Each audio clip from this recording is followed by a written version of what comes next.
The following program is produced by students of the Brian Lamb School of Communication at Purdue University. This week on Fast Track, we'll meet the new Dean of the College of Liberal Arts, David Reingold. We'll also take a closer look at cultural diversity and inclusion here at Purdue. Later, we'll take you to some of the most popular spring break destinations where Boilermakers spent their time off.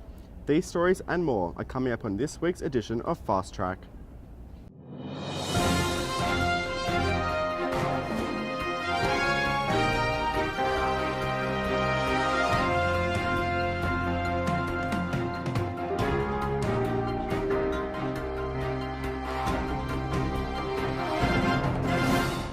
Welcome to Fast Track.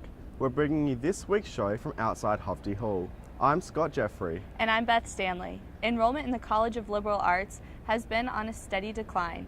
The philosophy department, for example, currently has no enrolled majors. Purdue is known for being a technical school, but with the incoming Liberal Arts Dean, David Reingold, has a plan to change that.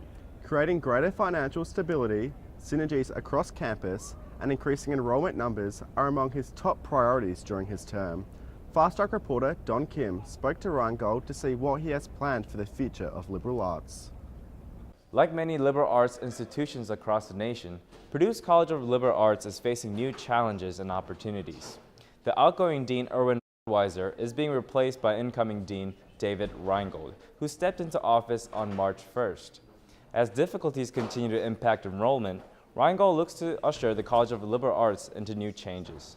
Among his concerns, the decline in enrollment is on the top of the list for the new Liberal Arts Dean.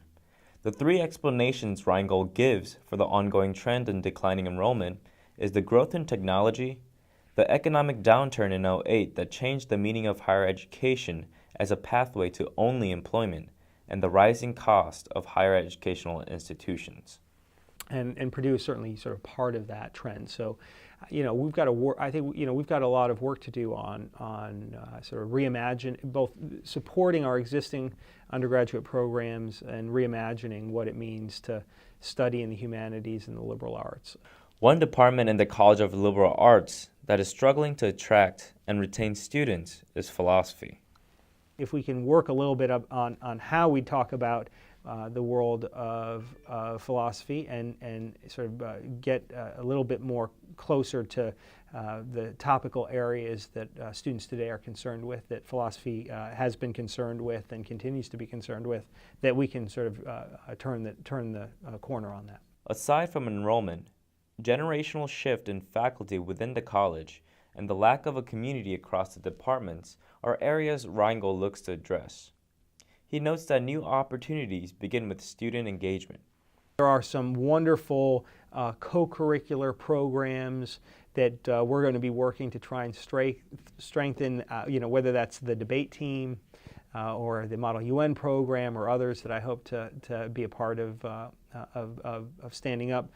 Those are good ways for students to sort of engage in CLA. In addition to the challenges being addressed within the liberal arts, the college is struggling to stand out in the face of a university that is prominent for its technology. That's something that we should embrace and we should celebrate and we shouldn't shy away from. But I think one of the things that people don't quite realize is just how robust and impressive the faculty in the humanities and the social sciences are here at this university. Although he is only about a month into his new term, Reingold has an optimistic and promising outlook for the College of Liberal Arts. We've got to find new ways to sort of work within that new reality. And, the humanities and the social sciences have been around for a long, long time, hundreds and hundreds of years. So I'm confident they will continue to survive, if not thrive, and they'll do so here at Purdue. Reporting from Fast Track, I'm Don Kim. Bubble tea is a Taiwanese tea-based drink invented in the 1980s. The drink's popularity has quickly spread in the U.S., especially here in West Lafayette. 2 bubble tea shops have recently opened around Purdue's campus. They've become a place for students to study and meet with friends while enjoying a drink. Fast Track reporter Maddie Jang visited the shops to bring you an inside look. Bubble tea, also known as boba milk tea, is a Taiwanese tea-based drink that was invented in 1980s. Now it was introduced to the Purdue campus and it becomes the most popular drinks among students at Purdue. Last fall, there were 2 bubble tea shops open nearby campus. Students have new places to hang out and meet up with friends other than coffee shops. However, before these 2 shops opened, bubble tea were only served in restaurants such as Basil Thai, Greenleaf, and Oishi. I remember when I was freshman, there's no kind of store here, but it's pretty nice they have opened this kind of store here now. I love it. I come here every week, to have nice bubble teas, and they got French fries and takoyaki here, so it's pretty nice. Bubble tea consisted of a mixture of hot black tea, tapioca pearls, and condensed milk.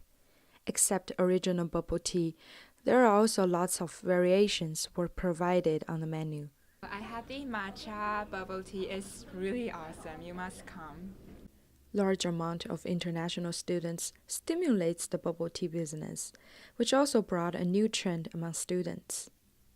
I opened this bubble tea house because my wife, she used to dream to open stores selling milk tea and dessert. As Purdue has more and more Asian students, we saw potential markets here. So it's very good for us to open a signature Taiwanese and Hong Kong style dessert and milk tea store. We are surprised so many people at Purdue like bubble tea. Bubble tea is our most popular one, but our Hong Kong style and the Taiwanese style dessert make us different than the others too. We are dedicated to providing the best quality of food and dessert for Purdue students.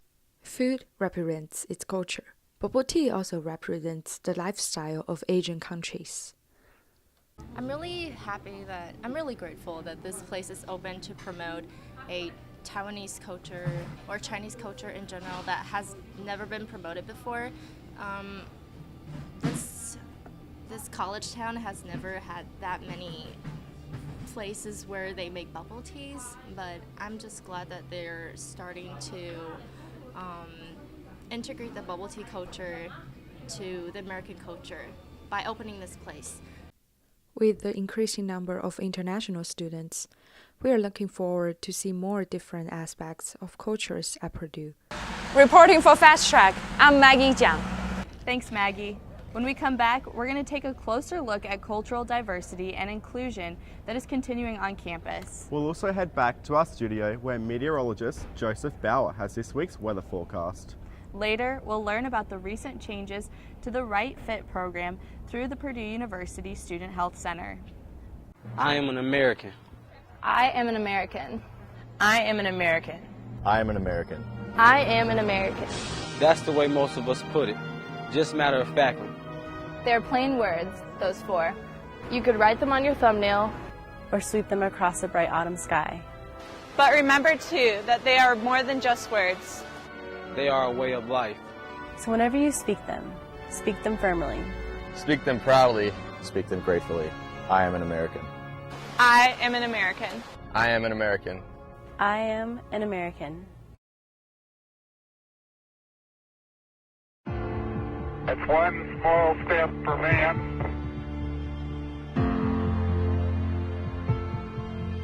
one giant leap for mankind.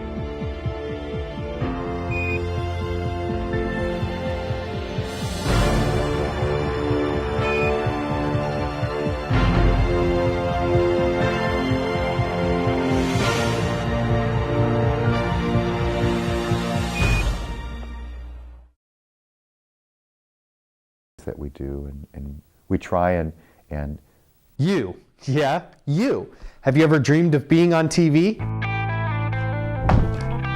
Well, in the Brian Lamb School of Communication, we do more than that. You can learn about camera operation, lighting techniques, live TV shows, real client PSAs, weekly news productions, and more. For more information about the video production programs, visit our website or the advising office. Purdue is one of the most culturally diverse public universities in the US. In 2014, there were over 9,000 international students enrolled who represent 123 countries. The total enrollment of international students has increased 85% in the past 10 years. As these numbers continue to grow, international students and faculty are becoming a major part of the university. With the rise in population, Purdue faces challenges such as inclusion. Fast Track reporter Hai-Young Guo has more on the story. Purdue University is proud of its cultural diversity and has been ranked second in international student enrollment among all public United States colleges and universities. Rather than a rich mix of cultures, students would prefer to stay separate instead of coming together.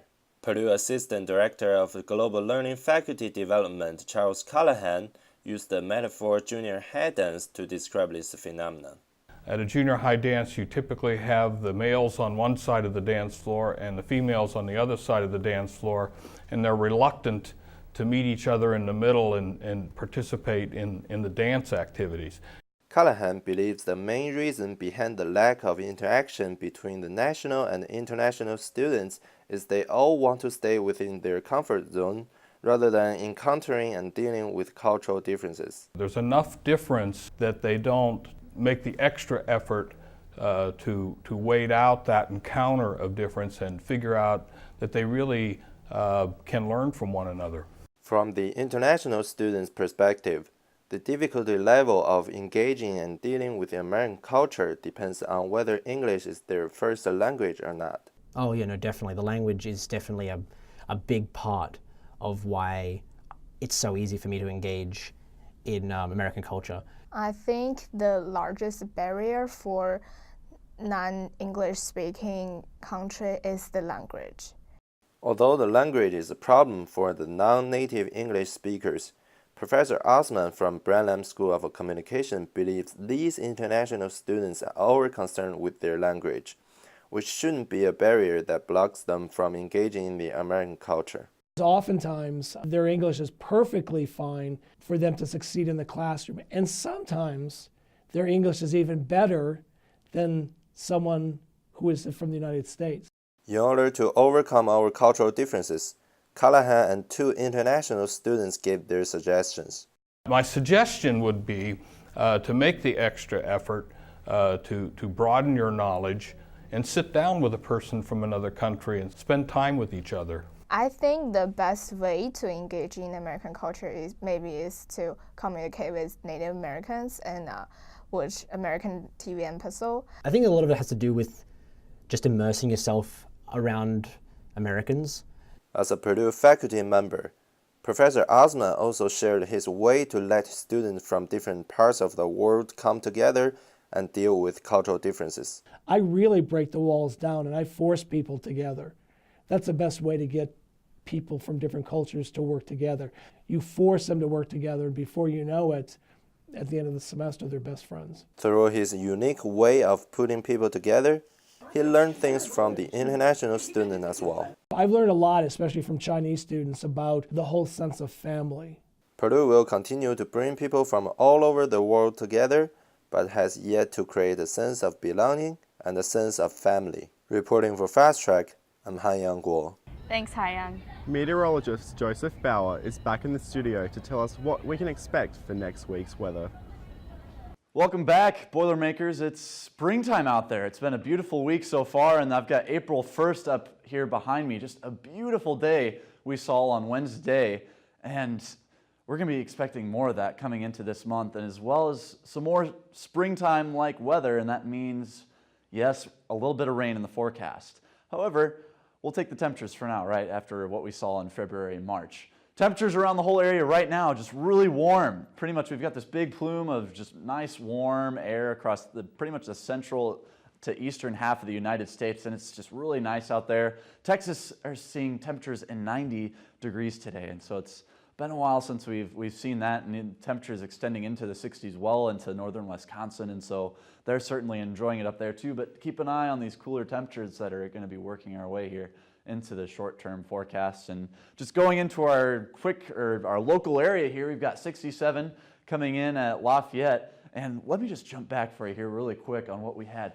Check this out, 63 degrees in Bermuda It is 67 degrees in Lafayette right now. That is right, ladies and gentlemen, 67 degrees in Lafayette. It's warmer than it is in Bermuda. That's pretty awesome to me. 7 degrees down in Indianapolis. And we saw some rain showers on Wednesday, and that's because we've got this big, just long line of low-level winds here that's bringing all the way from the Gulf into our area. And so you can see that with the greens. This is dew point temperature on the map. And so that's showing just the amount of moisture that's in the air. And tonight, you can, at least if you're going out, rain shower should be coming to an end, but it'll be cooling down, 44 degrees at 7 p.m. with just maybe a chance of some lingering showers, but shouldn't be much. You should be able to leave the umbrella at home. 38 by 11 p.m. and moving into tomorrow morning, you're going to be expecting temperatures dropping below freezing with 33, 28 degrees going into tomorrow morning if you'll be out and about. But just looking at your short-term forecast now, it's going to be a little bit more on the active side. That's one too far here. Let's go back to our relative humidity.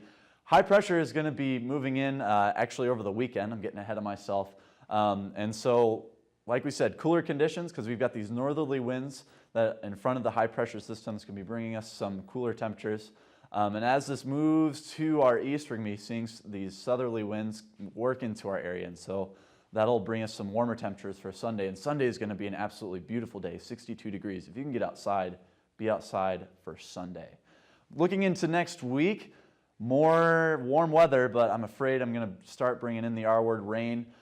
This is just kind of the picture we're going to be seeing throughout the week. High pressure in place over the west coast and into our area. We're going to be seeing kind of this ridge, this troughing pattern that's going to be helping a surface, basically a surface front here. You can see how we can track fronts at the surface is a change in winds, and we'll see southwesterly winds here. Right north of the front, we're seeing kind of this northerly winds, and so there's definitely a front there.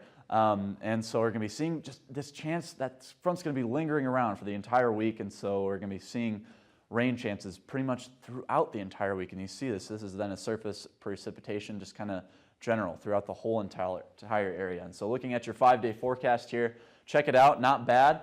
We've got 64, 63, but here comes this chance of rain, 60% chance on Tuesday and Wednesday. Thursday, Friday, a little bit less, a little bit cooler, but nothing bad. Back to you guys. The Purdue University Student Health Center has recently replaced their free condom system with a points program called Right Fit. The program offers a variety of safer sex materials to students for purchase. While sexual health coordinators believe that the program is a step up from the free distribution system, many students are displeased with having to pay to have safer sex. Fast Track reporter Jeffrey Webb sat down with Sam Walburn to discuss the topic further. Purdue has been cutting back all over campus.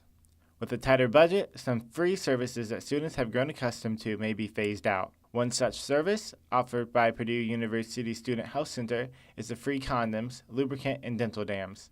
Now, students must purchase condoms from Push on a point system. The system is known as the Right Fit program. Students can purchase 24 points for every $5 spent. These points are used to purchase a variety of condoms and dental dams. Push offers basic, ribbed, and flavored condoms for 1 point, larger size condoms for 2 points, and non-latex condoms for 3 points. Dental dams are the highest at 4 points. I sat down with Samuel Walburn, founder of AIDS Coalition to Unleash Power, or ACT UP Purdue. We discussed several issues concerning the program and the negative effects it might cause for students. Walburn opened up to reveal why he is opposed to the program and why he believes student sexual health is not the main focus of the program. I have personally been affected by HIV/AIDS in my own life and started to get involved in advocating for HIV/AIDS awareness and prevention. And it seems to me that this policy is so blatantly ineffective and so blatantly against the health of students that it really upset me when I first heard about it. Even though Push no longer offers condoms for student sexual health, other organizations still do. The only place I know to find free condoms on campus, as well as dental dams and lubricant, is in the LGBTQ Center in Schliemann 230. In his passion for the topic, wrote to the Purdue Exponent in anger, explaining why the program is inappropriate and that safer sex should not be something students have to pay for on campus. I was angry and just shocked and appalled that we would take this step backward, and wanted to do my best to rectify it using the techniques that I learned from ACT UP New York and ACT UP Paris. The spread of sexual disease is a major concern for student health. ACT UP Purdue is dedicated to increasing awareness about HIV/AIDS and making sure that students are as best informed as possible. Access to preventative measures is important, but knowing what the risks are is also valuable. So we're working to create the best possible situation to have safer sex. We want to incentivize safer sex. We want people to understand what HIV/AIDS is, and really put an end to the stigma and the spread of disease. We want to spread the word about HIV and not spread the virus. Reporting for Fast Track, I'm Jeffrey Webb. Coming up, Fast Track reporters Amber Del Rio and Connor Lewis will show you how Purdue students spent their spring breaks. Stay tuned. I am an American. I am an American. I am an American. I am an American. I am an American. That's the way most of us put it, just matter of factly. They're plain words, those four. You could write them on your thumbnail or sweep them across the bright autumn sky. But remember, too, that they are more than just words. They are a way of life. So whenever you speak them firmly. Speak them proudly, speak them gratefully. I am an American. I am an American. I am an American. I am an American. It's one small step for man,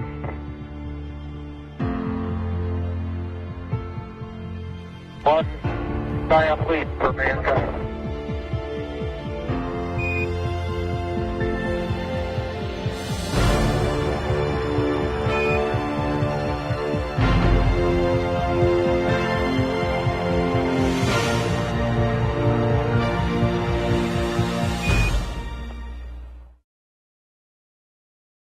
That we do, and we try and You, yeah, you. Have you ever dreamed of being on TV?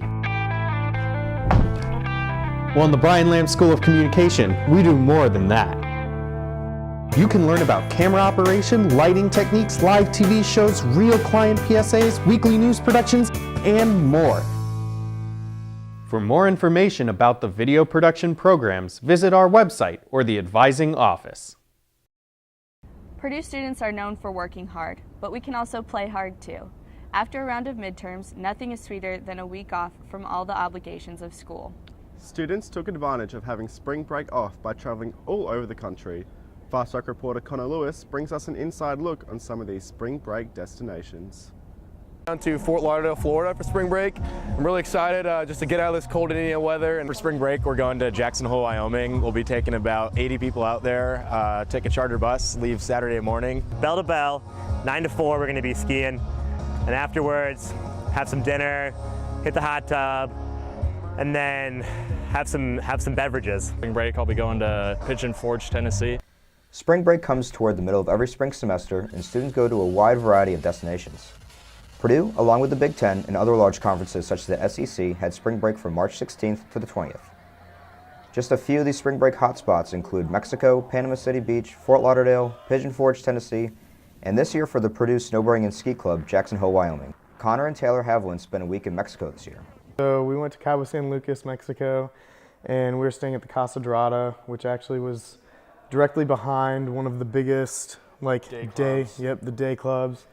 And then we usually went out on the beach, laid out by the pool, met a lot of different girls, usually from USC. Yeah, a lot from California, yeah. Arizona. Actually met a couple from Iowa too. Right.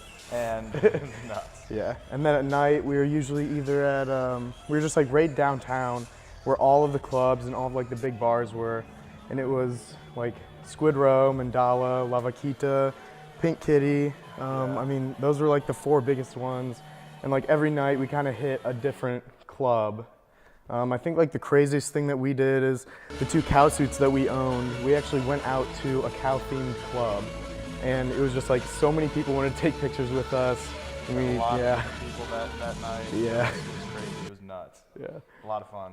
Trevor Swanson, the president of the Purdue Snowboarding and Ski Club, led the group on a 30-hour bus ride to Jackson Hole, Wyoming. 8 a.m., hit the 9 o'clock bus, go skiing all day, then stop around 2 or 3 for après ski, get some drinks on the mountain, head back about 4:30, go hot tub, pools, dinner, and then head out the town at night. Sean Whalen, a spring break aficionado and veteran, went to Fort Lauderdale. Wake up around 9:30 or 10 every morning, hop in the shower, put on my swimsuit, immediately grab some alcohol, head right down to the beach. We would try to get there early enough so we could put our flag down and set up our own spot on the beach. And by the time probably 12:30 or 1 rolled around, it was just people everywhere. Looking from our balcony, you could see a whole, probably more than a 1.5 mile stretch of just people everywhere partying. It was so much fun. So it definitely exceeded my expectations. It was incredible. Going from someplace that was dreary and gray almost every day to 85 and sunny with no clouds was crazy. So it looks like Purdue University students got a much needed time off with only 5 weeks until finals. And here we are in West Lafayette with much below average temperatures. And we'll just have to wait and see if it gets warmer by Grand Prix. We can only hope. Reporting for Fast Track, I'm Connor Lewis. While some students decided to travel on their own over spring break, others chose to travel through Purdue's Study Abroad program.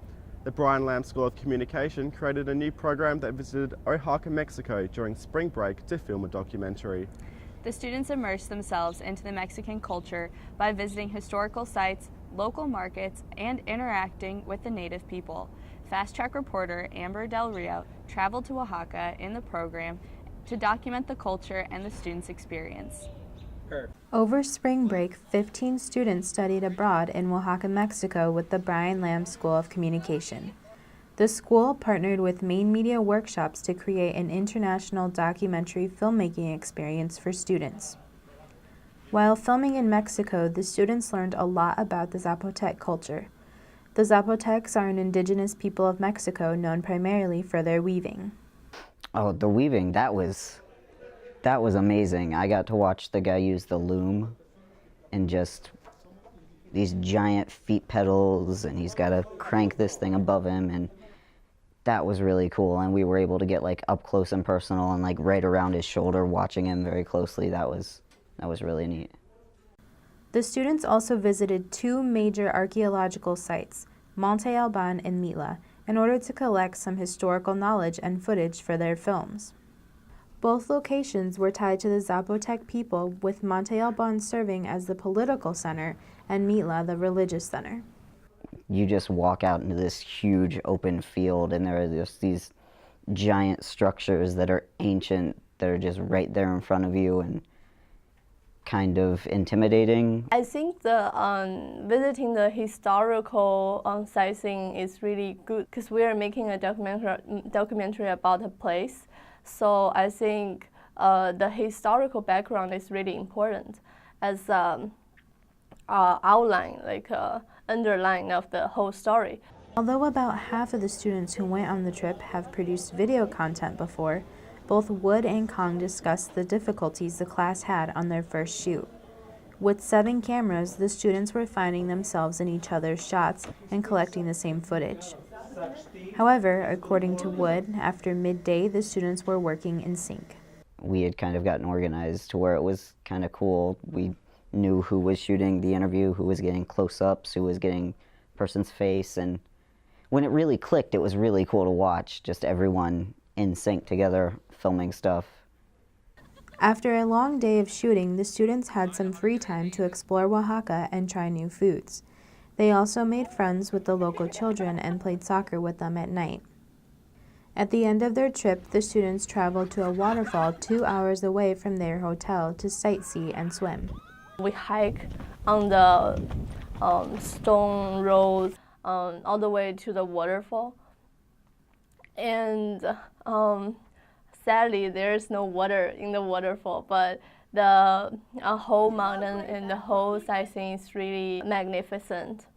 Upon returning to the U.S., the students have begun putting together their documentaries, which will be shown at a screening at the end of the semester. Reporting for Fast Track, I'm Amber Del Rio. Thanks for joining us on this week's edition of Fast Track. I'm Scott Jeffrey. And I'm Beth Stanley. Join us next week as we show you more stories around Purdue's campus.